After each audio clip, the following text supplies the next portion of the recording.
Buenas noches, queridos amigos.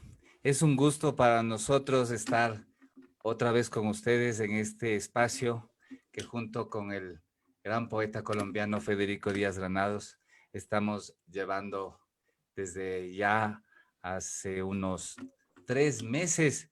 Hemos tenido ya una, unas nobles entrevistas con grandes escritores de nuestra patria, el español. Y esta noche estamos de fiesta porque recibimos a un poeta pues muy querido, muy considerado en el canon actual de la literatura latinoamericana. Estoy hablando del queridísimo Iván Oñate, que además es mi coterráneo. Somos ecuatorianos y además nacimos en la misma ciudad.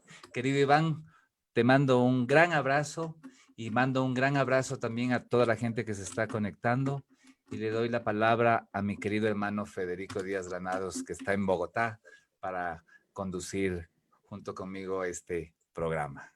Bueno, pues muy buenas noches, mi querido Javi, mi hermano y querido maestro Iván Oñate. Qué alegría contar contigo en este espacio, un espacio que nace en medio del confinamiento, conscientes de que el encierro a veces favorece la literatura y favorece la creación literaria, pero ha sido también en los grandes confinamientos y grandes encierros donde también se han propiciado grandes conversaciones y tertulias que se daban en los toques de queda de nuestras guerras civiles, en fin, siempre se daban estas conversaciones y nosotros hemos querido un poco recobrar esa bella costumbre de conversar con los queridos maestros, con los autores que queremos y que admiramos. Y por eso, mi querido Iván, estás tú con nosotros hoy, porque te queremos, te admiramos y las personas que nos están siguiendo hoy también te admiran, te quieren y quieren seguramente escuchar muchas reflexiones tuyas de tu vivencia frente a la poesía, frente a la creación, frente a tantas cosas. De eso se trata este espacio, queridos amigos. Efectivamente, bueno, unas pequeñas referencias de la vida y obra de Iván. Iván Oñate es un escritor ecuatoriano nacido en Ambato en 1948. Además de ser muy reconocido como un gran poeta, es también un extraordinario narrador y catedrático universitario. Ha sido profesor por muchísimos años y muchísimas promociones de estudiantes acá en el Ecuador que han estudiado literatura, han pasado por las manos de Iván Oñate y todos agradecidísimos y todos siempre recordando al gran maestro, ¿no? Él realizó sus estudios en Quito, en Argentina, en España, se doctoró en comunicación, es profesor de semiótica y literatura hispanoamericana, y su poesía pues ha estado contenida en alrededor de 10 libros muy importantes para la literatura de este país, y su famoso libro de cuentos del Hacha Enterrada pues es, yo creo que uno de los clásicos de la narrativa corta en el Ecuador. Bienvenido, querido Iván, un gusto enorme tenerte. Yo quería empezar a conversar contigo hablando sobre tu infancia y sobre una ciudad que pues siempre está en tu discurso, en tu conversación, que es la ciudad que nos vio nacer a los dos, la ciudad de Ambato. Cuéntame, querido Iván, porque yo siempre creo que un poeta tiene una predestinación con la poesía alrededor de la infancia. La infancia trae siempre algo que es distinto en el temperamento, en el carácter del niño que va a ser poeta. Adelante, querido Iván, te escuchamos. Muchísimas gracias, mi querido Javier.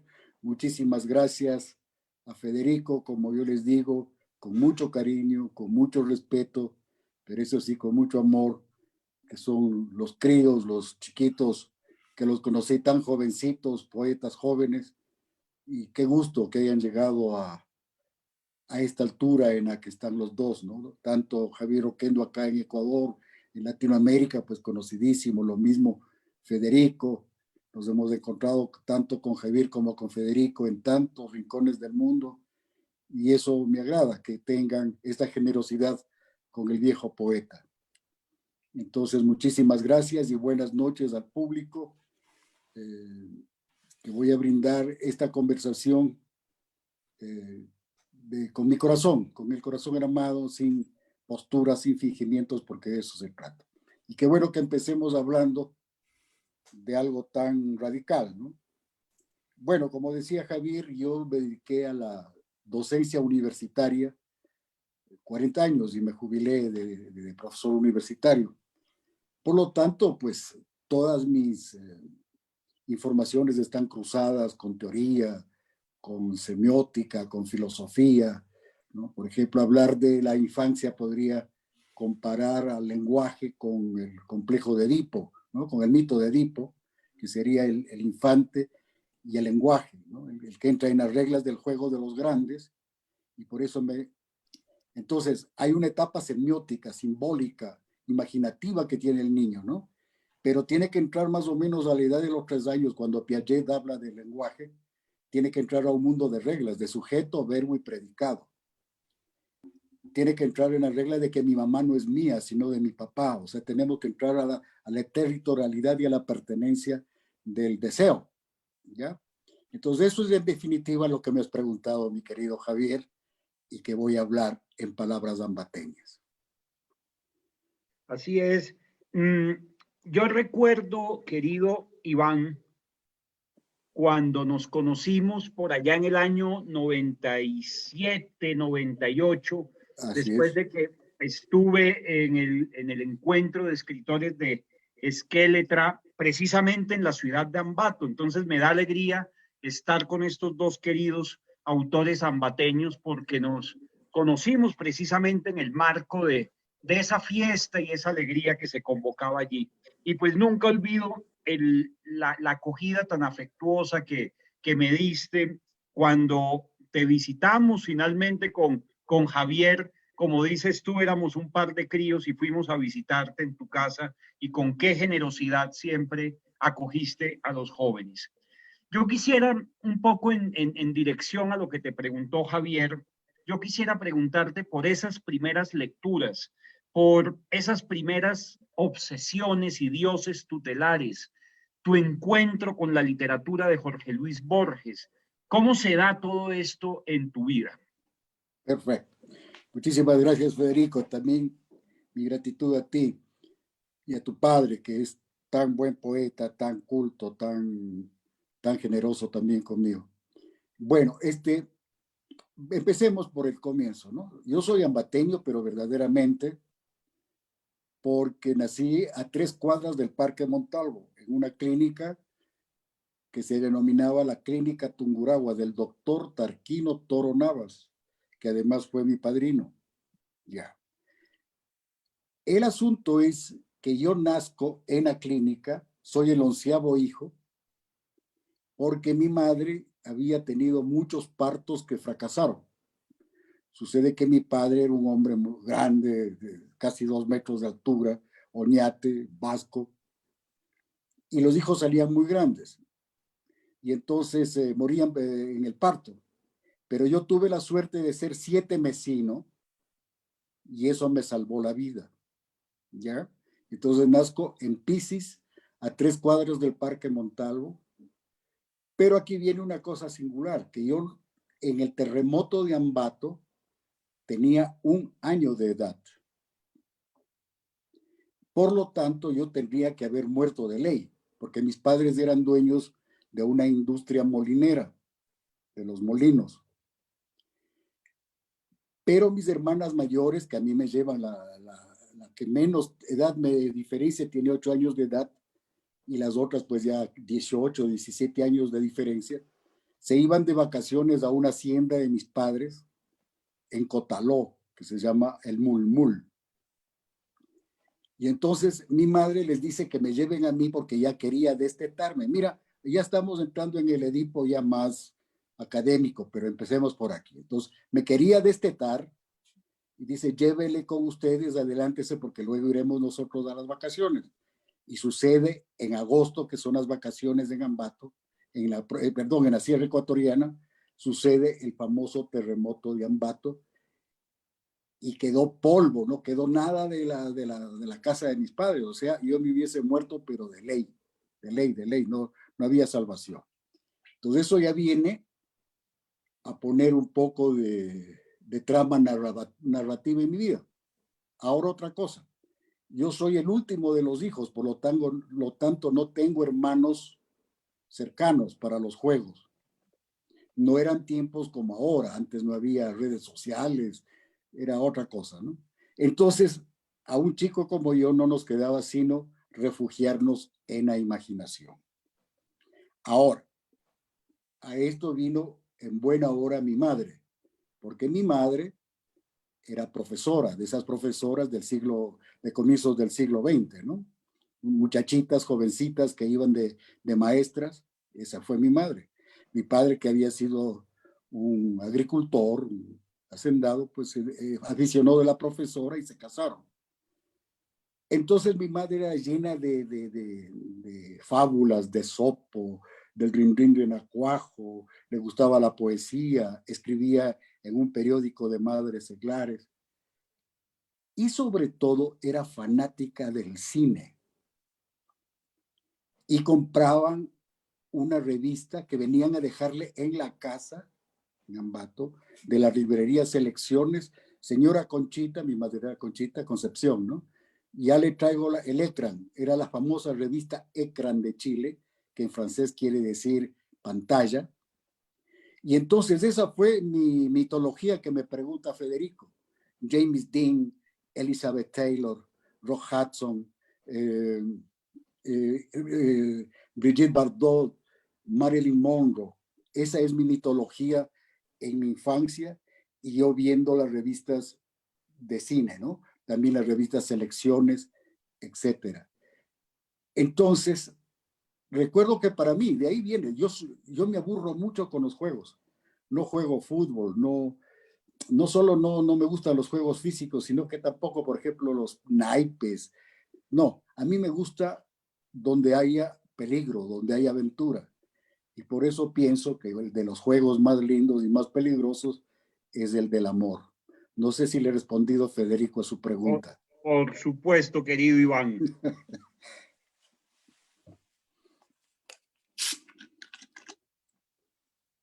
Javi. Perdón, estaba yo hablando solo. Decía que Ay, otro de los juegos peligrosos debe ser, o es, a mi juicio también, la poesía, querido Iván. A propósito de eso, yo tenía una pregunta para ti, que tiene que ver con algo que es cotidiano acá en el Ecuador entre los escritores, ¿no? A los escritores, por lo general, los conocen aquí con su nombre, pero a ti, casi todos los escritores de este país te dicen, ahí va el poeta Oñate. Es decir, te ponen el calificativo de poeta. Entonces yo quería un poco preguntarte por cómo te sientes frente a esa responsabilidad con este oficio, ¿no? Claro. Con este oficio peligroso. Y sobre todo con ese nombre y ese tan peligroso, porque si bien es cierto, la gente me bautizó con ese nombre, con mucho cariño, pero a su vez había gente que no aceptaba. Es más, decían, este se adueñó del título, ¿no? O sea, y con justa razón, ¿no? Pero, vos entre los amigos, la gente, acuérdate que ahí la prensa era escrita, la prensa era en periódicos, ¿no? Entonces ahí era donde se jugaba si eras o no famoso, si eras o no conocido. Estoy un poco ironizando porque en definitiva no queda otra cosa que nos enseñó esta pandemia que la profunda soledad del ser humano, ¿no? Entonces, para ir conectando, yo no tuve afanes, ni creía yo que soy poeta, porque también tú habrás escuchado en mi mitología y en mi epistemología, mejor dicho, o mejor, en mi ontología o sea, en el origen del ser, yo planteo que la poesía no la elige uno, es decir, no la elige el susodicho, el poeta, es ella la que nos elige, porque hay un paralelo total entre el amor y la poesía, ¿ya? Uno puede, eso sí, uno puede ser muy lector, muy trabajador, muy disciplinado, puede ser un gran novelista, un excelente novelista. Es más, si no eres disciplinado, si no eres trabajador, imposible que escribas 300, 400 páginas. En cambio, una poesía, lo que es bueno para la prosa, para el cuento, para la novela, es pésimo para la poesía. Para la novela es buenísimo que tengas oficio. Para ser profesor universitario, mucho mejor tener oficio. Pero decir que eres un poeta con oficio es insultarte, porque equivaldría a decirte, este señor es un enamorado con oficio. O sea, ya está en la ridiculez. Porque el poeta nace y muere en cada poema. Eso es lo que le va a dar viveza, llama, fuego al poeta, al poema que leemos. Nos da la sensación de que estamos con él descubriendo el mundo, descubriendo el amor, descubriendo el dolor, descubriendo la desdicha o amparándonos en el dolor de otro. Pero si fuera una cosa ya muy así de oficio, de saber, por supuesto que hay grandes escritores que hacen poemas muy intelectuales, muy bien informados, pero ese no es precisamente la poesía que a mí me impacta, que a mí me gusta, ¿no? A mí, hace poco presenté un libro de Pedro Gil, no presenté, le escribí un prólogo, y yo decía que si para los poetas necesariamente tienen que ser elegidos, porque no se trata de tener empeño para ser poeta, o sea, no es con esfuerzo que logra, porque equivaldría a querer tener las revelaciones del amor, apegando el oído al corazón de una muñeca de caucho inflable, ¿no? Entonces no va a pasar por ahí. Entonces decía, si es difícil ser poeta, mucho más todavía ser poeta maldito. Porque los poetas malditos no son por elección, sino como su palabra lo dice, son por maldición. ¿Y cuántos poetas que yo he conocido han querido y dicen, por Dios, déjame, ya no quiero ser más maldito, quiero un poco de paz, quiero un poco de tranquilidad? Entonces, esto del nombre, el ser poeta, más que ya te digo, agradezco infinitamente a que se me haya recibido, ¿no?, en la sociedad de los poetas, pero sobre todo es un destino, como decía Vallejo, como decía nuestro, nuestro querido poeta Dávila, César Dávila Andrade, es una profesión de fe. El poeta muere en el salto del relámpago, ¿no?, como el pez. Así es. Pues, querido Iván, eso que dices de los poetas malditos, dicen que el camino entre un poeta maldito de ahora y un poeta malito es una D, nada más. Damos la D y es una diferencia muy corta entre poeta maldito y poeta malito. Mira que a mí me gusta mucho esa frase que has mencionado, que has dicho de el poeta nace y muere en cada poema. Y Ya. un poco cuando nos conocimos, tú estabas atravesando un naufragio vital, estabas viviendo un naufragio vital, me acuerdo muy bien, que que digamos desemboca en un libro que yo quiero mucho, que es La Nada Sagrada. Un libro que yo tengo, esa primera edición de Esqueletra, precisamente con ese reloj de Mickey Mouse ahí Sí. atravesado. Y, y quiero que hablemos un poco de eso, de esos naufragios y esas crisis y esos profundos dolores que llevan y desembocan en un libro de poemas. Excelente que me hagas recuerdo, porque también es uno de los libros que también adoro, ¿no? en ese libro hay un poema que se titula La precisión del infierno. Y voy a comparar con la felicidad. Cuando tú estás contento, cuando estás feliz, puedes decir, caramba, esto no me lo creo, qué dicha, qué maravilla, pellízcame, creo que estoy soñando, ¿no? O sea, esa es la felicidad. Alguien, yo le refutaba porque yo le decía, no, la felicidad no es camino para, la felicidad es el objetivo, es el fin. O sea, quien sea feliz agradece a Dios. O sea, no es que vas a servir algo siendo feliz para algo, ¿no? Es el fin, donde concurre toda la felicidad. ¿Para qué quieres más, no? En cambio, el dolor no. Cuando te atraviesa el dolor que pasó con mi libro, La Nada Sagrada, lo único que sabes es que tú eres el que sufre, porque el dolor tiene la precisión del infierno. Sabes que no hay duda, sabes que no hay decir, por Dios estaré soñando. No, el dolor está mientras duermes, el dolor está mientras respiras, el dolor está en tu pasado, está en tu futuro. Eso me pasó a mí en ese año, y qué bien que haga recuerdo.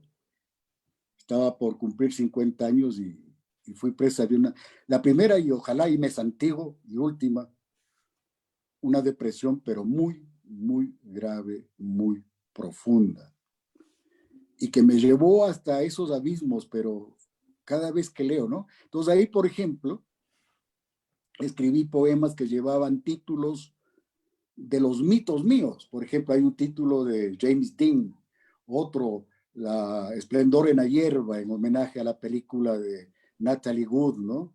El Esplendor en la Hierba. Uno de Francis Bacon. Y yo no sé, la vida me ha decantado unas sorpresas. Por ejemplo, en la Jornada de México me dio mucha alegría leer una crítica de Marco Antonio Campos, que decía que cuando se aprestó a leer La Nada Sagrada y veía que había títulos con temas como Estación Termini y cosas así, le parecía que debe ser lo más aburrido, porque es que siempre esos poemas dedicados a algo son aburridísimos. Y de pronto se encuentra con que había una continuidad, que un poema engarzaba en otro. Y esto nace de una linda anécdota. Justamente la editorial que te invitó a ti a ese encuentro, la editorial Esqueletra, eran los que me propusieron el libro La Nada Sagrada. Más bien dicho, vinieron a visitarme una tarde en mi casa a preguntar si tenía un libro para publicarme, porque querían abrir la colección con un libro mío. Y yo tenía cuadernos, como siempre, de una línea, borroneados con poemas. Lo leyeron. La mayoría de los chicos, Pablo Salgado, Ramiro Arias, que a los quiero y agradezco infinitamente, estaban de acuerdo que eso ya estaba solamente como para pasar a limpio y publicable. Pero hubo uno de los muchachos que se opuso. Ahora es un gran académico, Raúl Serrano Sánchez, y me dijo, no, esos poemas están de trabajarlos, hay que revisarlos. Y ahí empezó. Entonces ellos me dieron a escoger con quién quieres trabajar, y obviamente escogí con el que me había objetado. O sea, si respeto mi obra, tengo que ir por el que me había objetado. Y se dio una aventura, hasta ahora somos grandes amigos, porque gracias a la lucidez de él y a mis tinieblas de ese entonces, fue creciendo algo muy lindo. Sobre todo vi que en ese cuaderno había una narrativa, había una película, la historia de mi dolor, la historia de mi vida, pero más que nada, ¿no? La historia de un sueño perfecto, y por eso mismo destinado a perderse, por eso mismo destinado a ser doloroso, ¿no? Ahí tengo un poema, por ejemplo, que se llama Catarsis del Poeta, y que hablo de los libros de Borges que yo leía, porque era lo único que me consolaba. Y entonces tú sabes muy bien que Borges era desdichado en el amor. Ayer nomás revisaba unos apuntes que he tenido de joven, que digo que veo los zapatitos de Borges debajo de la cama, pobrecitos los zapatos de Borges, de que han venido recibiendo la respuesta, la negativa. O sea, que la enamorada le dijo, No, se ven esos zapatos la tristeza de Borges. Entonces, yo me consolaba con el dolor de Borges, porque yo había que hay uno más desdichado que yo. Y entonces por eso en algún momento le digo a la poesía, le digo que me perdone, porque la desdicha de otro hombre consoló en algo el mío. Y esa es la poesía. En mi libro que se da el Cuando morí, ¿no? Justamente un joven poeta colombiano, Robert Uribe, me escribió alguna vez, me dice: Iván, yo estaba muy mal, pésimo, estaba así con una depresión, dice, leyendo tu libro Cuando morí, me reconforté, eso me salvó. O sea, ese valor que tiene la poesía, ese espíritu homeopático, podríamos decir, para salvarnos que tiene, ¿no? Entonces eso es un poco, bueno, y en el prólogo de La Nada Sagrada, porque hay cuentos de Marlon Brando, cuento de James Dean, o sea, cómo los mitos, a ver, esta imagen quisiera que los amigos que nos están viendo, ¿no? No fue algo buscado, sino que esos mitos vinieron a mí con la fuerte musculatura de su ausencia, digo yo en algún momento. Está bien lograda esa frase, ¿eh? Con la fuerte musculatura de su ausencia, lograron rescatarme y me salvaron. Eso es Federico. Eso. Gracias. Esa pregunta me lleva de una a la pregunta que yo tenía un poco pensada para ti, querido Iván. Me gustaría ahondar sobre la cuestión del dolor, pero refiriéndonos un poco a la historia de la poesía, ¿no? Por ejemplo, fíjate que en la época del modernismo, por ejemplo, esa soledad, esa apatía, también era estaba ligada absolutamente con una especie de autoflagelación, de dolor absoluto, ¿no? Que un poco después, en la época de la literatura de denuncia o de la literatura social, se fue como amansando, ¿no? Uh-huh. Me gustaría mucho que me digas si es que hay alguna relación con las épocas, es decir, con la historia y el dolor, y para que desemboques en tu poesía. Excelente, porque aquí van a enfrentarse dos hechos fundamentales, ya que hace referencia a la historia, ¿no? Que mi filósofo favorito, Keishorán, desprecia totalmente, porque dice, no es sino una seguidilla de mentiras, dice de la historia, y lo cual yo corroboro. A ver, el dolor obviamente no es que, ya estamos hablando, ¿no? Por eso digo que los malditos elegidos por sí mismos son risibles.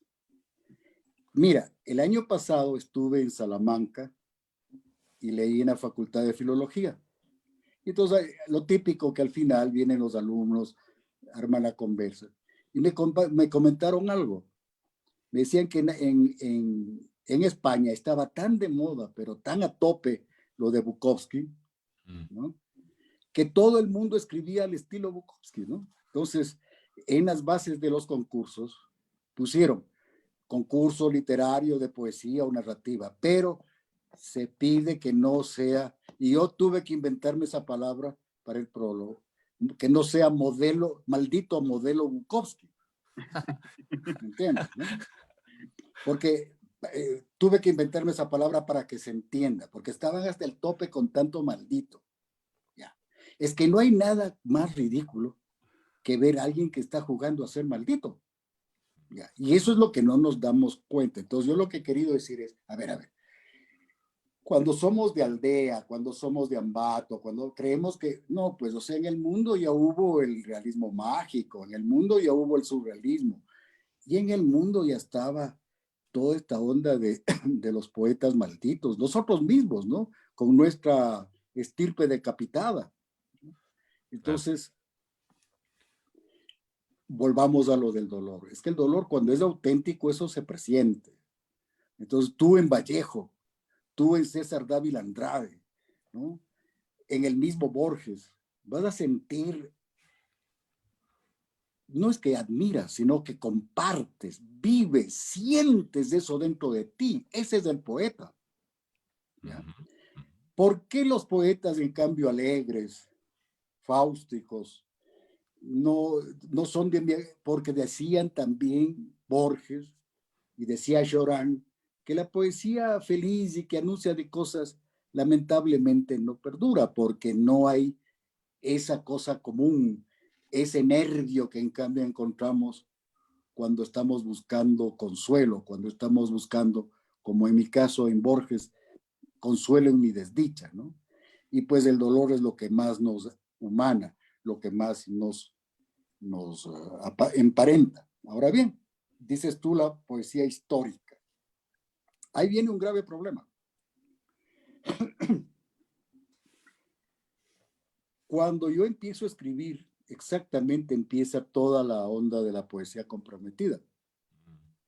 Entonces, si tú tenías ese lado solitario como el mío, eras no solo burgués, eras un pobre pequeño burgués egoísta, ¿no?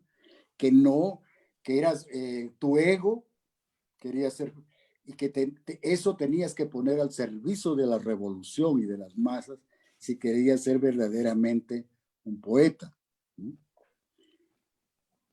Intenté alguna vez, te lo digo, porque no, pues, o sea, como dice ese famoso proverbio, que se le aduce a uno y a otro, ya ni sé de cuál será el origen, de que si uno no tiene el corazón a la izquierda, si no es de izquierda, no tiene el corazón a la izquierda de joven, no es joven, ¿no? O sea, algo anda mal en ese joven. Pero si sigue de viejo teniéndole, ese viejo está mal, ¿no? Y yo estoy de acuerdo en eso. O sea, mira, la cuestión es de que tienes que ser auténtico, tienes que ser tú, tú, ¿no? O sea, obviamente que estamos con las causas humanas, obviamente que estoy en contra de la desigualdad, obviamente que estoy en contra de la explotación, ¿no?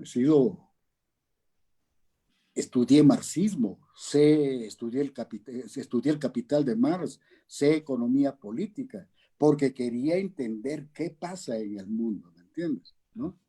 Claro. Pero si es que la poesía te eligió, repito, ella te eligió con el tema, con el tratamiento que tienes que darle y con el destino que tienes que obedecer, porque no es voluntad tuya, es voluntad de la poesía. Gracias, Iván. Muy bien.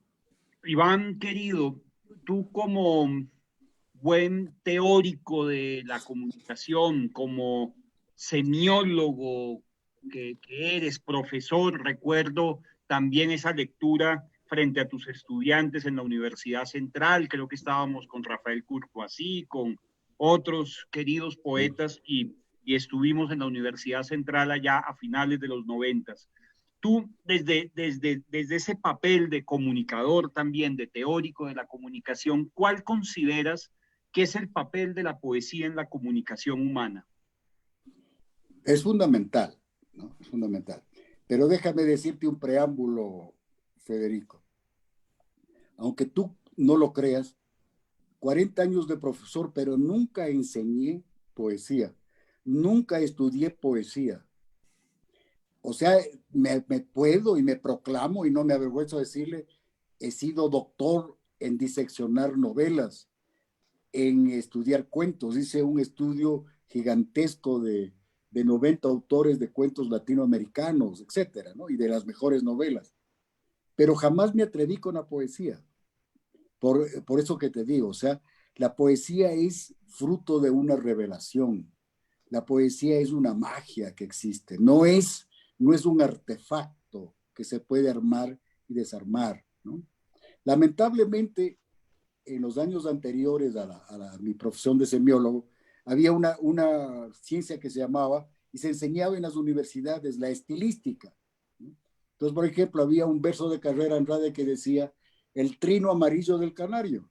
Ah, eso es poesía, porque si no hubiera sido el trino del canario amarillo.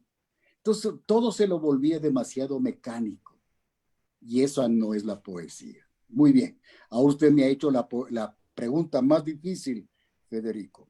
y ya le respondo. ¿Qué papel tiene la poesía? Justamente en los años del compromiso, de cuando había en las discusiones en la universidad, porque esto pues yo no estoy siendo desleal, en la universidad había fuertes contrastes, discusiones en el Paraninfo Che Guevara, el papel del arte, el papel de la poesía, qué papel tiene en la revolución, en la transformación de la sociedad, ¿no? Y aquí te digo algo, la poesía no cambia absolutamente nada en la vida, porque ese no es su papel. Pero aquí viene lo grave, porque cambia algo más sustancial, más cambia tu existencia. La poesía no cambió, la poesía de Borges no cambió mi vida, no me hizo ni más pobre ni más rico, pero cambió mi existencia. O tal vez cambió la sustancia, la conformación de mi sangre. Pero es mejor decirlo, no cambia la vida, pero es capaz de cambiar la existencia de alguien. Yo pienso que no hay papel más noble ni más fundamental que la poesía, porque la poesía está para eso. No solamente es la poesía escrita que está recogida en cuadernos, en libros. La poesía está en la vida. Y los que vislumbran la poesía, eso que vislumbran los amantes en un destello, en un relámpago mágico del amor, pues esa es la poesía. Y felices ellos, porque nosotros los poetas tenemos que buscarla en nuestra soledad y en nuestros cuadernos. Ah, qué bello. Muy, muy bello lo que acabas de decir, querido Iván. Y a propósito de eso, me vas a permitir, me vas a dar el gusto de leer un poema tuyo aquí contigo presente y además a todo el público que está con nosotros esta noche. Voy a leer el poema ¿Cómo, dónde, cuándo? El poema de la nada sagrada, ¿no? Libro publicado en el 98, que es, como ya dijimos, uno de nuestros libros favoritos. Federico, de hecho, lo citó. ¿Cómo, dónde, cuándo? En el centro del poema existe un bosque.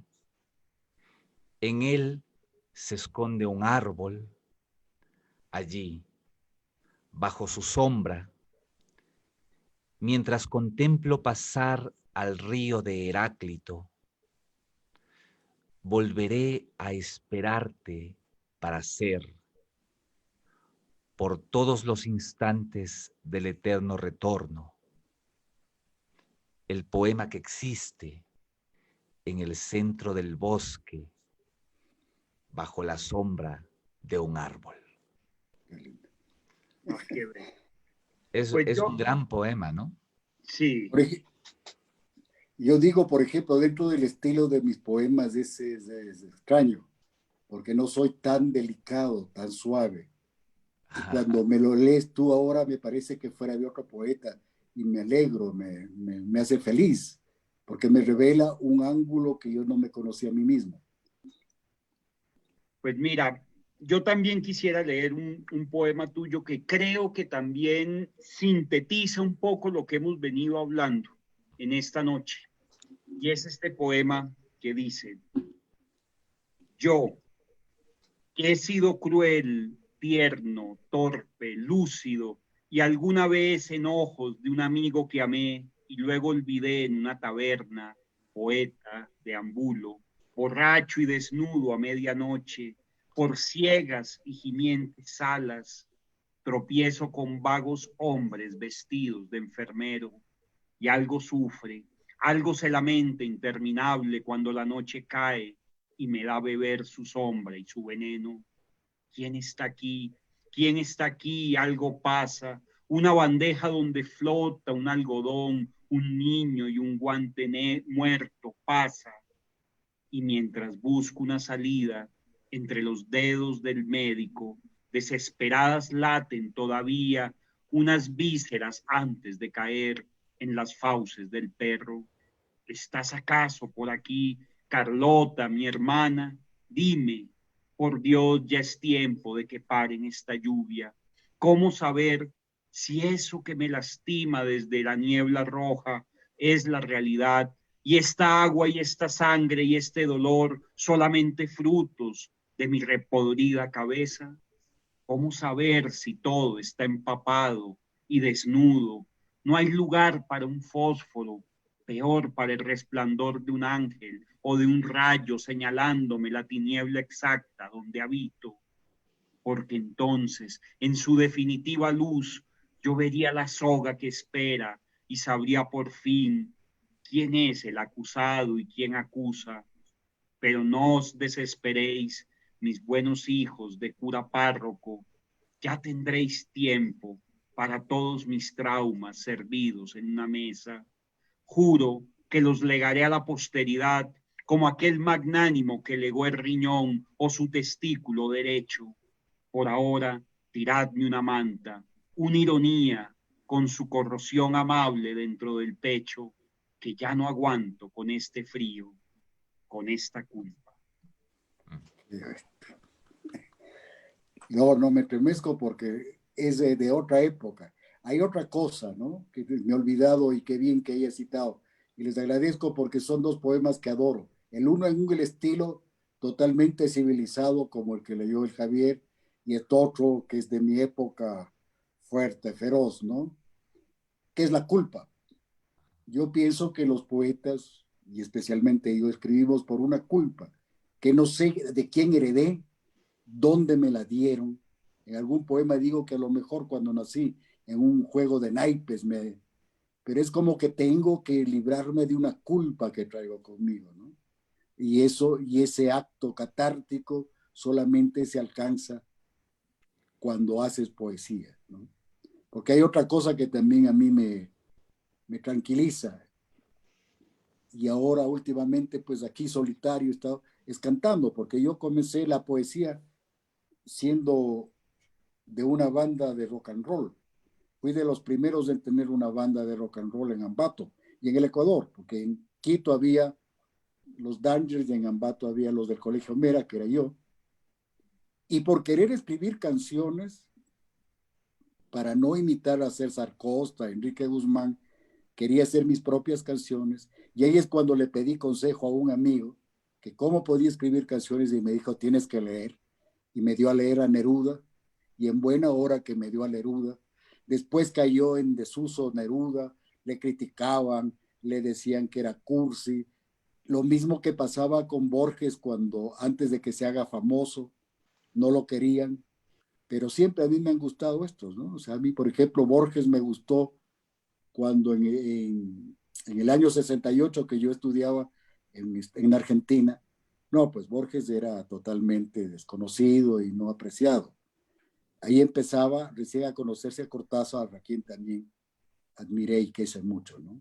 Entonces, esto de la culpa es importante.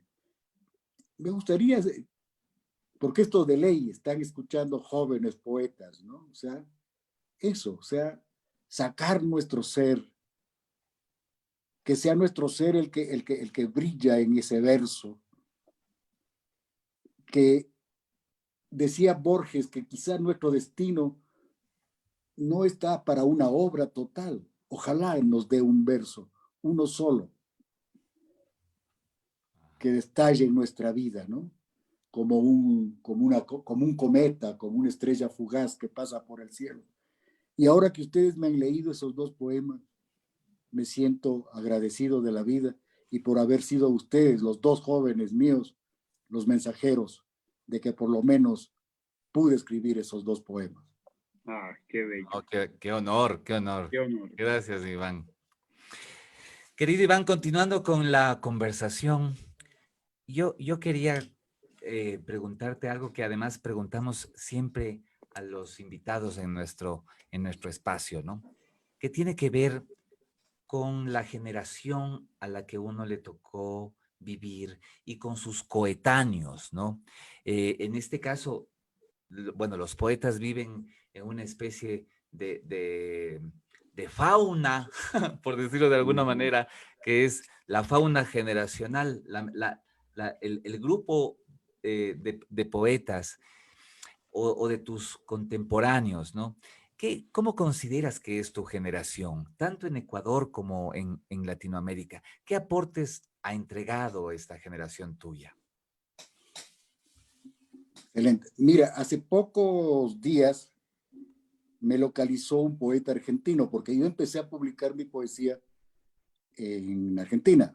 Estadía Poética, que es una antología de jóvenes poetas latinoamericanos, se editó allá. Se trata de un poeta argentino, Víctor Hugo Leyín, que nos volvemos a ver a través de las redes de estas que yo no tengo, pero por ahí, por un mail que me llega de Víctor Hugo. Bueno, para sintetizar, ¿no? Entonces, mi experiencia personal con mis coetáneos tiene mucho que ver también ya con una gran parte en Argentina, ¿no? En Argentina está empezando el movimiento social fuerte. Yo precisamente estuve cuando sucedió el Cordobazo. Yo estaba ahí, yo era estudiante. Yo me recibí, como dicen allá, de bachiller argentino, porque para poder estar en la universidad me exigieron que dé nuevamente el título y tuve que estudiar y soy bachiller argentino. Bueno, entonces eso me sirvió para ir conociendo a los jóvenes de ahí. Cuando vengo al Ecuador, porque las dictaduras militares de Argentina cerraron las universidades, obviamente me encontré con un gran movimiento que agradezco infinitamente, que eran los tzátzicos. Uno de ellos, el poeta Rafael Arrea, que siempre lo tendré en mi corazón, porque verdaderamente era un poeta en carne y hueso. Gran poeta, lindo ser humano. Pero él, muy consecuente con su vida y con su destino, él sostenía que la poesía tiene que ser comprometida y estaba metido en eso. Pero lo lindo que se dio con el Rafael es que cuando yo en cambio le decía que tengo otra onda, que yo quiero escribir de otra manera, nunca me rechazó, nunca me estigmatizó, sino que me acompañó. ¿Ya? Él sabía que mi rumbo era otro y me acompañó en eso, ¿no? Obviamente ahí conocí a poetas de importancia como Raúl Arias, ¿no? El Raulito. Le conocí a Iván Carvajal, que estaba jovencito, también él, en los últimos momentos de los tzátzicos. En definitiva, yo pienso que mi generación, es eso lo que hemos dicho hace poco, ¿no? Vivimos el conflicto del compromiso social, ¿no? De la lucha de clases, de que en qué nos embarcamos, ¿no? Ahora, tú eres ambateño. Entonces, y les digo, y aquí hablo en el público, ¿no? Imagínate que el conflicto era serio, porque, a ver, yo venía de una familia de agricultores, dueños de propiedades, etcétera, ¿no? Y de pronto te encuentras con que tienes que ser proletario, lo cual era muy lindo, lo cual era muy romántico, ¿me entiendes? Pero de ahí a que sea una autenticidad de renuncia, de cuál es pues el arquetipo es el Che, ¿no es cierto? Hacer a que no sea una impostura, a que no sea una pose, hubo un fuerte conflicto. Entonces usted me está preguntando, Javierito, ¿qué marcó a mi generación? Es esa. Esa es el gran conflicto de mi generación. La impostura o la autenticidad. El compromiso o tu soledad. Es lo que marca. Es lo que marca.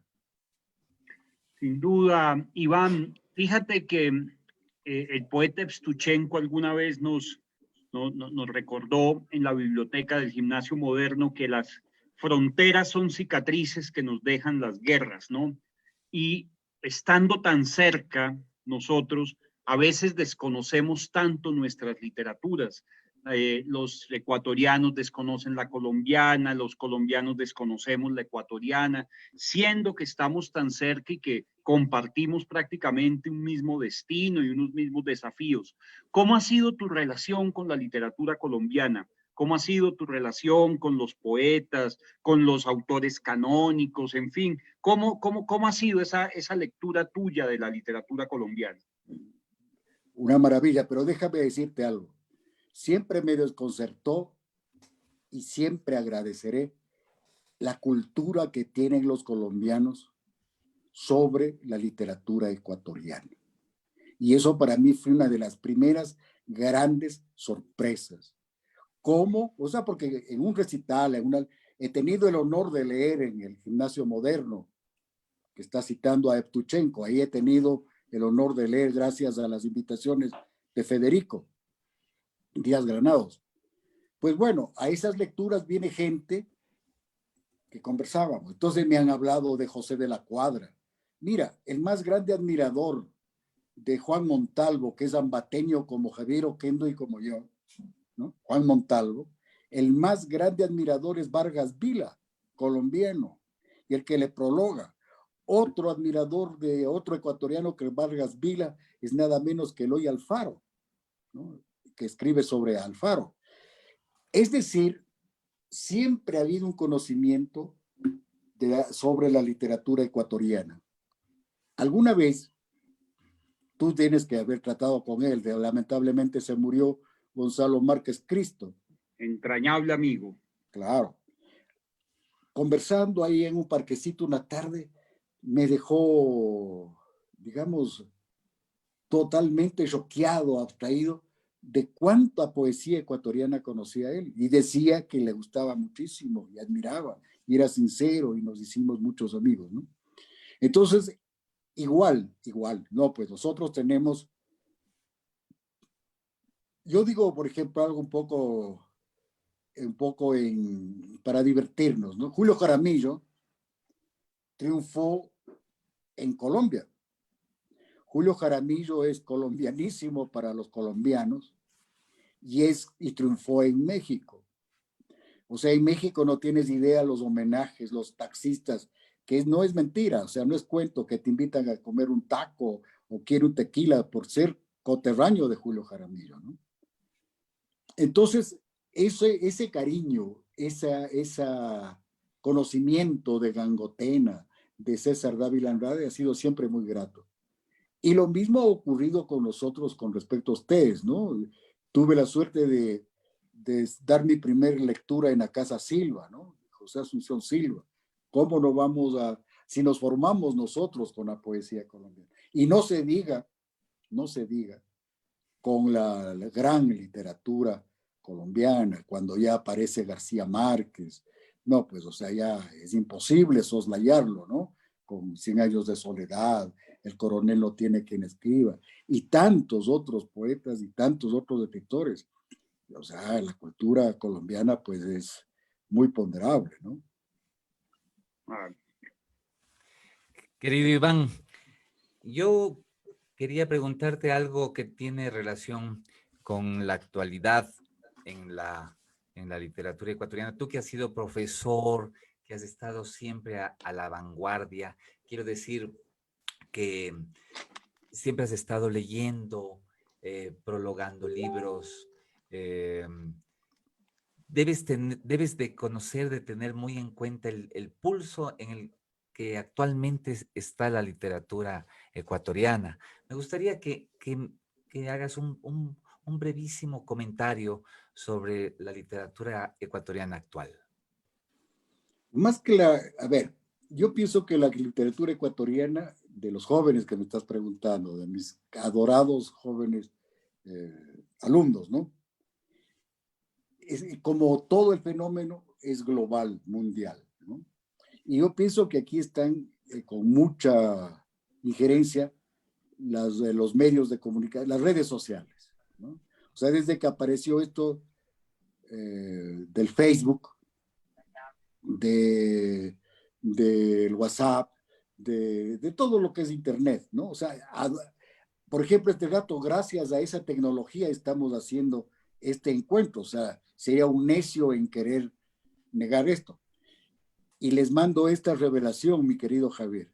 Cuando yo estudié en España, hice mi tesina proponiendo lo siguiente, que el día que se una la computadora, que la computadora en ese entonces era muy incipiente, verás que dicen que un celular de ahora es 10,000 veces más poderoso que la computadora del Apolo, ¿no? Bueno, las computadoritas que había en los bancos. Entonces yo propuse que cuando se una, atención, un ambateño dijo esto, y fue mi tesis, que cuando se una la computación con el teléfono, con la línea, ahí todavía no me imaginaba que van a ver los celulares, van a cambiar las relaciones sociales, las relaciones de trabajo, y etcétera. Esa fue mi tesis. ¿Ya? Entonces, puedo hablar ahora. Justamente el año pasado me decían allá en Madrid, y estaba con gente muy linda que tú también quieres mucho y te conocen, ¿no? Por ejemplo, estábamos una noche ahí con Raquel Lanceros, con Rafael Soler. Bueno, la poeta más famosa de España en ese momento se medía por likes, o sea, los likes que les dan, creo que es por Facebook, bueno, no sé en qué tecnología. Y que los editores ahora, para animarse a publicar, te decían cuántos likes tienes. O sea, esa es la medida de la calidad de la poesía. Ya, eso por una parte.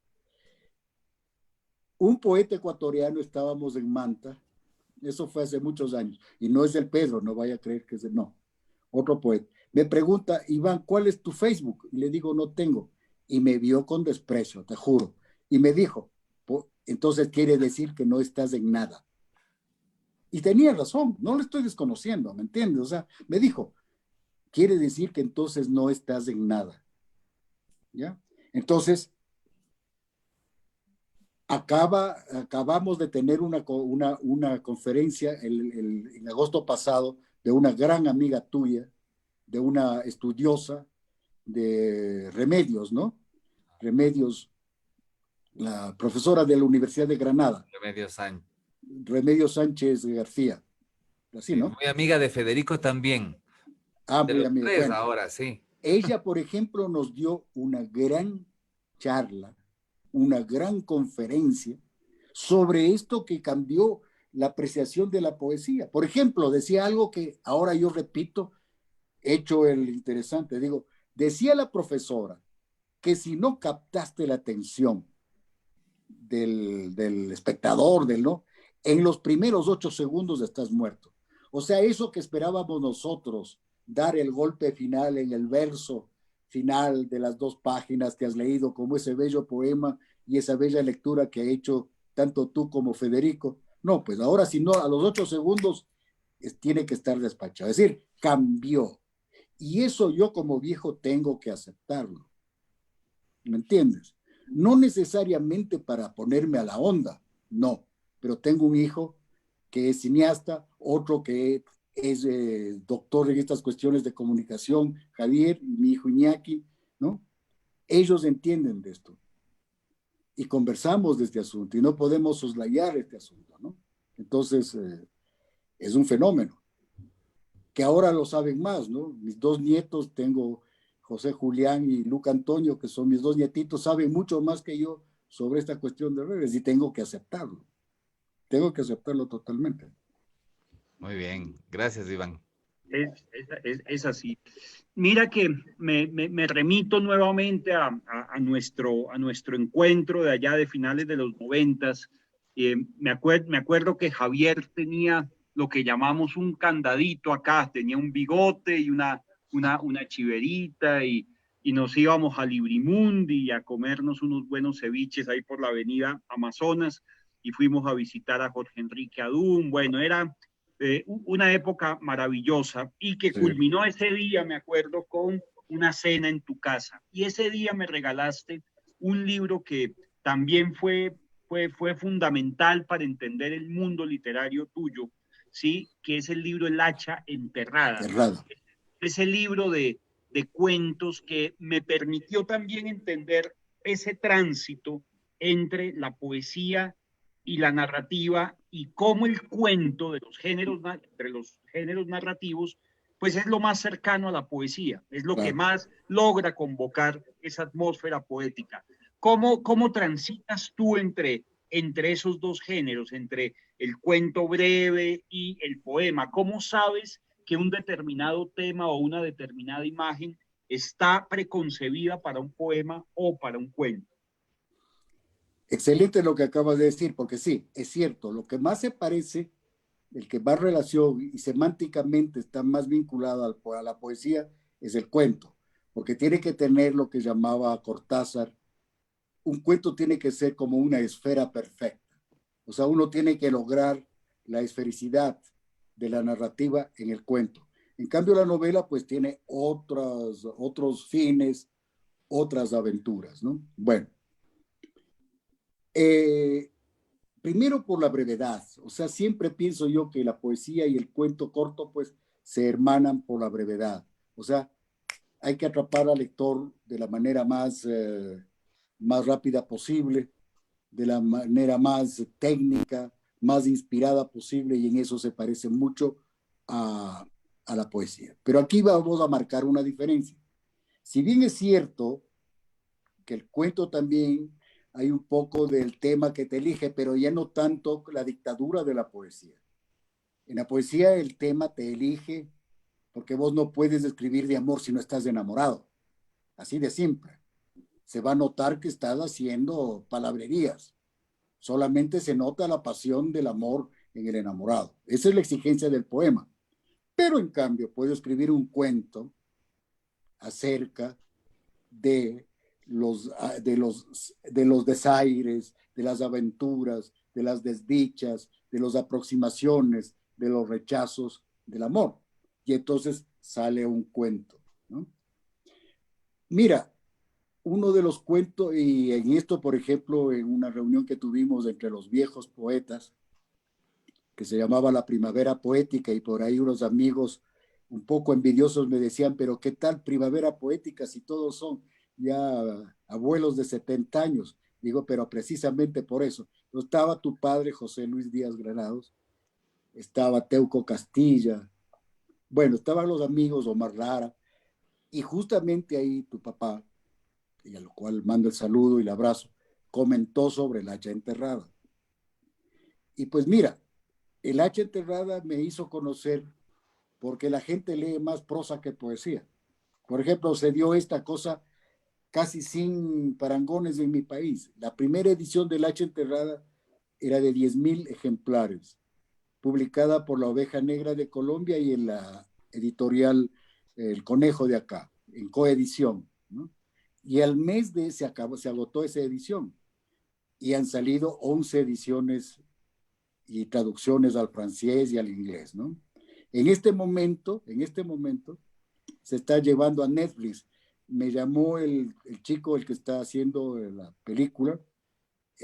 Todos los cuentos del hacha enterrada van a ser llevados a Netflix. Y ya se están haciendo, ya está hecho el guión, la producción y todo del primero, que es La Media Estocada, que es ese cuento de los toreros, de dos muchachitos provincianos que soñaban ser toreros, pero que lo único que conocen es el fracaso. Y hace poco que me llamó el director, justamente le decía, es que es un libro, ese cuento es un recorrido, ¿no? Es el recorrido por la patria, dos muchachitos pobres, miserables, fracasados ya de jovencitos, soñando ser grandes toreros, recorren la patria ecuatoriana buscando la oportunidad que les dejen torear en alguna capea popular, y van contando las cosas, las bondades de nuestra gente, ¿no? Entonces eso sería lo que se enmarca del género del viaje, ¿no? Hace poco me decía mi hijo Iñaki, hay dos formas de hacer películas, una por investigación, que le dijo el profesor hace poco, o sea, vos investigas algo, un crimen, qué pasó, etcétera, y la otra, pues, el recorrido, el viaje, ¿no? On the road, de Kerouac, etcétera. Entonces, esas dos preocupaciones siempre tengo una novela inédita que no la he publicado, es de 500 y más páginas. Me da miedo de publicarla, pero ojalá me anime algún rato. Es que siempre he estado en la literatura, Federico. Y cuando era joven, sí, era un escritor en serio. Genial, Iván. Es esto que nos acabas de contar de Netflix y de tus cuentos traducidos al lenguaje cinematográfico, por decirlo de alguna manera. Me parece maravilloso. Tu último libro, quiero decir como libro individual, es Cuando morí. ¿no es cierto? Sí. Este es tu último libro, que es un libro excepcional. Volvamos a la poesía. Tienes una anécdota, sobre todo con un poema allí, que yo lo he escuchado, pero que me encantaría que la recrees en este momento, Perfecto. sobre ese libro encantador, ¿no? Hay una información para los amigos, los chicos que se interesen por información sobre este tema. Me hicieron una entrevista en la CNN, la chica esta Navarro de Café, que hacían sobre el café. Está en YouTube, ¿no? Ahí cuento un poco las vicisitudes.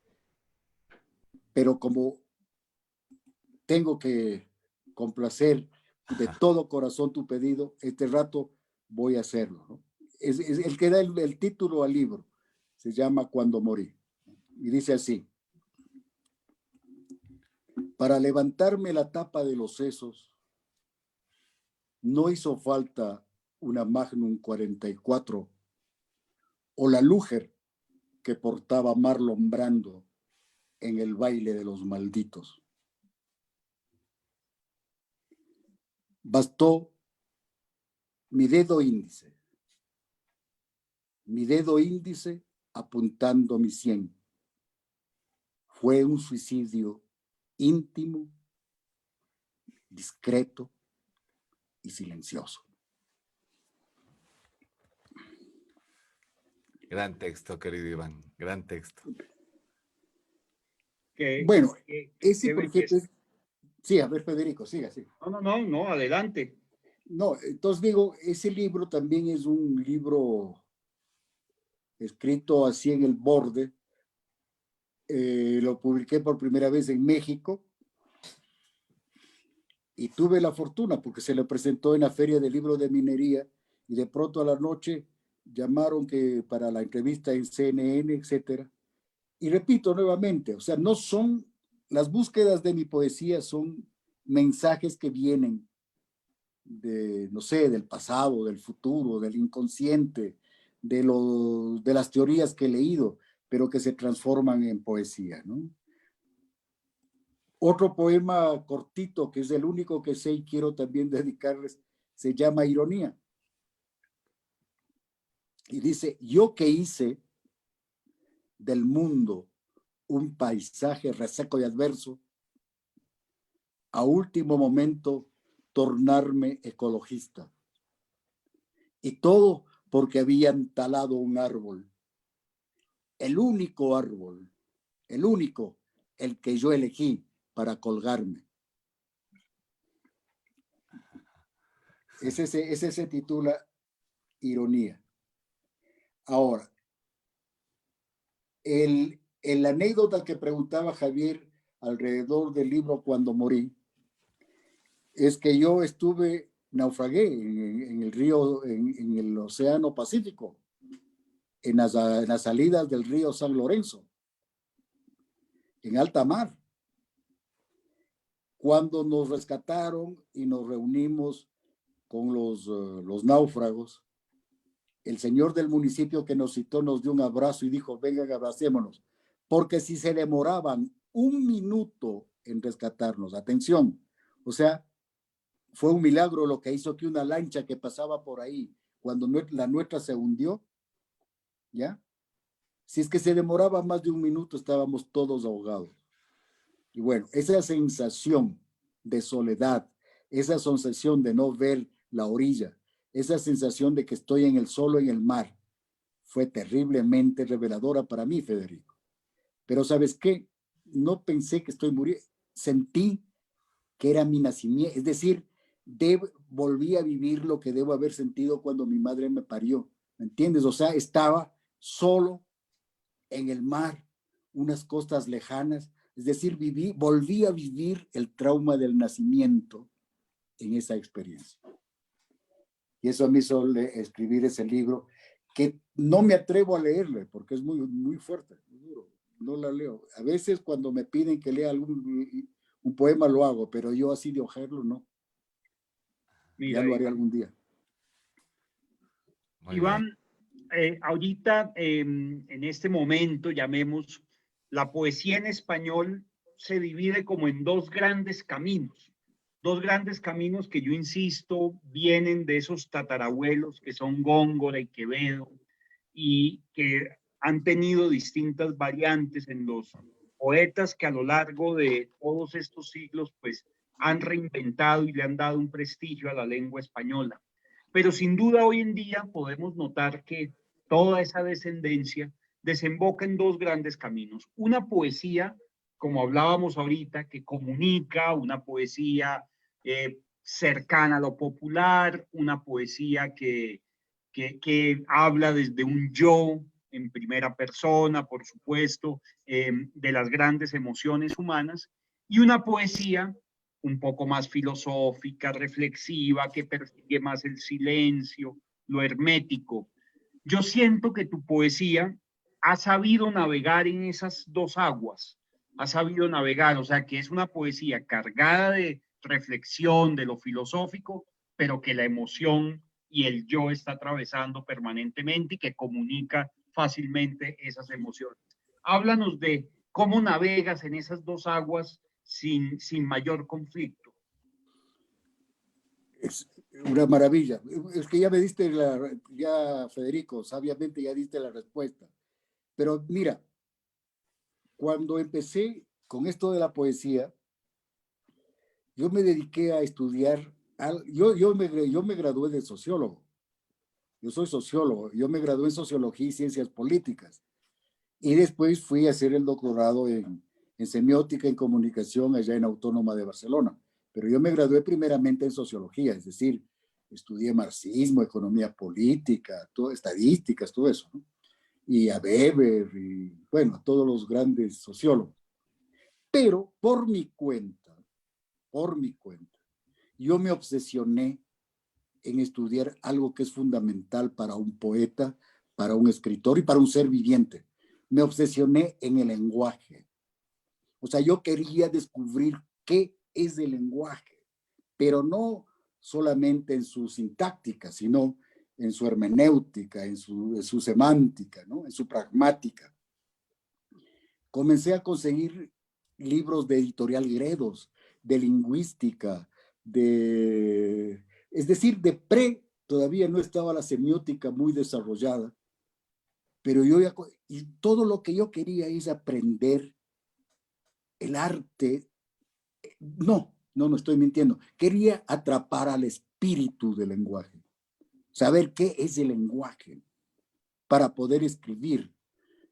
Y estudié, y eso pues obviamente me facilitó para ir a la cátedra, ¿no? Porque a la cátedra se llegaba en ese entonces con exámenes, con tribunales, etcétera. Y bien tú dices, o sea, siempre me ha gustado la reflexión del lenguaje. Siempre me ha gustado la filosofía y todo. Pero no aparecer teóricamente sabio en mis escritos, sino saber que soy un artista, saber que, como un cineasta, es decir, un cineasta tiene que contarme una historia, una aventura, un principio, un final, un desenlace, pero obviamente con una trascendencia, ya sea filosófica, ya sea epistemológica. Estoy evadiendo decir psicológica, ¿no? Porque de pronto eso ya pasó de moda, pero acordémonos de Psicosis de Hitchcock, ¿no? Bueno, es decir, lo principal, y eso aprendí en la revista Ekran, es que el artista tiene que comunicarse, tiene que conmover, tiene que transmitir al público, a su lector. Y eso es lo importante. Porque, y eso lo aprendió también Federico y Javier, si se tratara de escribir poemas de amor a una enamorada, no habría problema, porque total, ella sabe cómo soy yo, cuáles son los mimos que yo le hago. Pero el grave problema del poeta es que hace para una tercera persona, que es el lector. Y entonces ya esto trasciende al mí y tú de la pareja de enamorados. Ahora ha entrado en escena un tercer presente o ausente. Y eso va a cambiar en absoluto y totalmente el destino, las maneras, las técnicas de escribir y de narrar. Entonces, bien, lo que tú has dicho, o sea, sí, me preocupa mucho la sabiduría, el conocer, las técnicas, tanto que soy profesor de semiótica. Pero eso le decía a algún muchacho alguna vez, a algún compañero, estudiante, sí, esto sirve para entender, pero lamentablemente no sirve para escribir porque no son fórmulas. Y si fuera para eso, pues caerían en desuso muy rápido, porque uno descubre que estás haciendo maldito modelo Bukowski. Muy bien, querido Iván.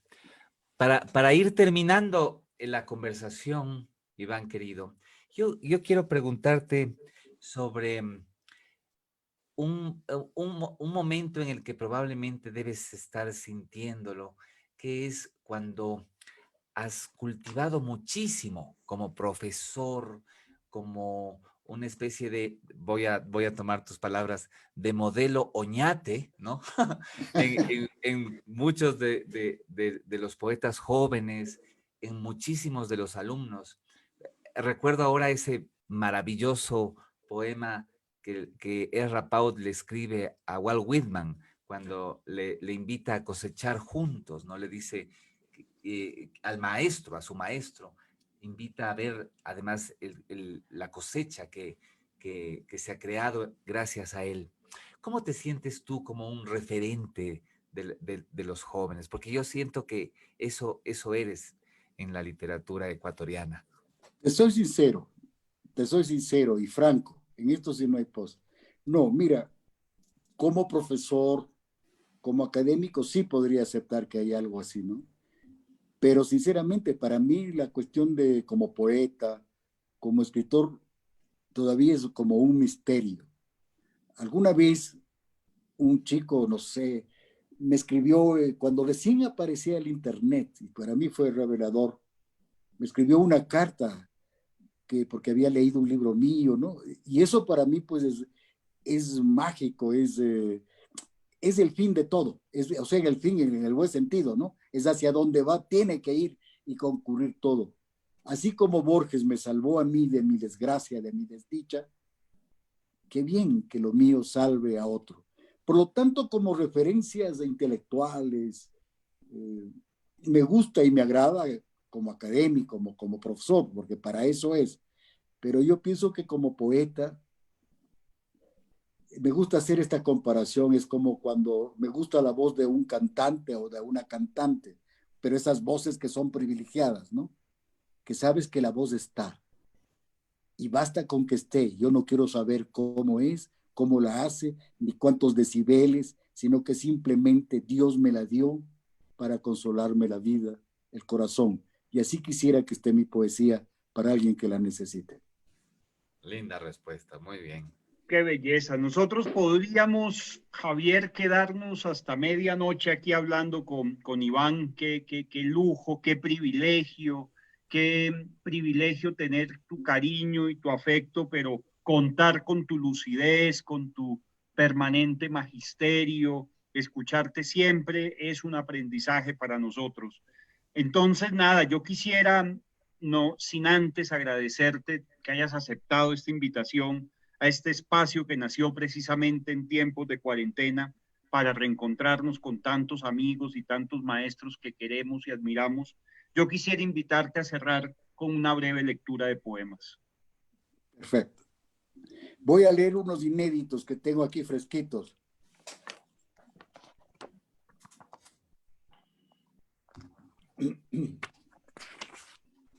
Este se llama, bueno, estaba escribiendo un diarito, el diario de la peste, ¿no? Con esto del encierro. Y hay uno que se titula Finis Terrae. Madre, yo creí que me engañabas cuando hablabas de los hombres que viven en los bordes del mundo. hombres olvidados de Dios y de los propios hombres. Ahora soy uno de ellos. Aquí no hay ayer, pero tampoco mañana. Solo la noche y el ruido espantoso de nuestro propio corazón en su solitaria locura. Bien, muy bien. Ese es el uno. ¿Qué te pareció, Federico? Me encantó y además tan fiel a tu tono, ¿no? Ajá. Este dice octubre 16, mira, ha estado fresquito, octubre 16, 2020. A un comienzo pensé en alegres fogatas festejando a San Pedro, a San Juan, a cualquier santo que en alguna fiesta abrigara el corazón. Pero de repente recordé que estaba caído, que era la inmensa noche y estaba caído en medio del mar. Bravo, Iván. Muy bien. Que Eso quiere decir que hay ya prácticamente un libro, ¿no? Que se viene, Okay. ¿no? Debo algunos, tengo uno sobre México, Javierito, vos sabes del amor que tengo a México. Tengo uno que es esa gente que me dio todo, que me dio, digo, ya me mostraban sus manos vacías, pero me dieron su desesperación, pero me dieron. Es que eso fue México para mí en unos momentos, en el año 2009, que estaba por ahí, y que yo hacía, les cuento como anécdota para que nuestros amigos compartan esto, ¿no? Un día fui a la Catedral de México, que adoro. El Zócalo es lo que más quiero yo en la vida de México. Allí voy a un hotel que se llama Washington, que es así baratito, lindo. Ajá. Y estaba en la Catedral de México. Y de pronto vi que había una fila de gente humilde, ¿no? Que hacía una filita y me llamó la atención que qué era esa gente. Y me di cuenta que hacía fila para ir a un cuaderno que estaba al lado de donde está la pila de agua bendita, ¿no? Estaba un cuaderno atado con una cadenita. Y entonces la gente se acercaba igual con un lapicero atado con un alambre, ¿no? Entonces la gente se acercaba y anotaba en el cuaderno y se iba. Entonces yo me puse en la fila, curioso. ¿Y sabes qué? Eran cosas que pedían a Dios, cartas que mandaban a Dios. Y ahí escribí mi carta, que me rompe la voz este rato. Escribí mi carta a Dios y que algún día la leerán. Un abrazo. Qué maravilla. No, pues nosotros felicísimos de estar contigo, querido Iván, y de tener el privilegio de haberte escuchado con tus poemas inéditos. Gracias, gracias, gracias. Gracias además a toda la gente que ha estado con nosotros. Muchísimos poetas te han Bien. mandado saludos, quiero decirte, ¿no? Muchísima gente te manda abrazos, felicitaciones, muchos poetas, sobre todo muchos poetas que han estado con nosotros esta Qué lindo. Mi abrazo también. transmisión. Fede, ¿quieres despedir el programa? por supuesto, querido Javi, qué alegría, qué honor haber conversado contigo, querido Iván, que los lectores que te han venido siguiendo pues hayan disfrutado esta conversación, los que hoy te estaban escuchando por primera vez, que sea una invitación a que busquen tus poemas, a que busquen tus libros y se asomen a ese maravilloso mundo que nos propones en una poesía, en un lenguaje tan personal, tan original y que nos reflexiona sobre tantos asuntos y tantas preguntas que nos hacemos todos los días. Iván, muchas gracias por tu compañía, por habernos aceptado la invitación, que esta conversación siga, que nos encontremos en muy próximamente en muchos espacios presenciales o virtuales, pero que nos sigamos encontrando, querido Iván, y que estos dos poemas inéditos que has leído pues sean el augurio de que siguen viniendo poemas maravillosos, desgarradores y que nos van a seguir deslumbrando. Muchísimas gracias, Federico. Quiero que a través tuyo expresar mi cariño, mi amor infinito que tengo a Colombia y especialmente a Bogotá, que me encanta tanto. Le tengo prometido a mi esposa Magdalena llevarla porque a ella también le gusta mucho y tenemos que ir a Bogotá, tenemos que ir a Bogotá, que adoro tanto. Y lo mismo para Javier Oquendo, que es mi coterráneo y es tan generoso conmigo que siempre me toma en cuenta, siempre está, y eso pues uno agradece infinitamente, porque los viejos poetas, si no fuera por ustedes, los jóvenes, no sabríamos cómo, quién nos ayude, quién nos soporte, y eso hace falta. Ese también es el papel de ustedes, los poetas jóvenes, con nosotros los viejos. Muchísimas gracias, mi abrazo, mi gratitud eterna. Un abrazo grande para Fede, para Iván y para toda la gente que estuvo con nosotros. Nos vamos a volver a ver en 15 días con otro gran escritor de nuestra lengua. Gracias por todo y nos vemos pronto. Gracias. Un abrazo a todos. Gracias.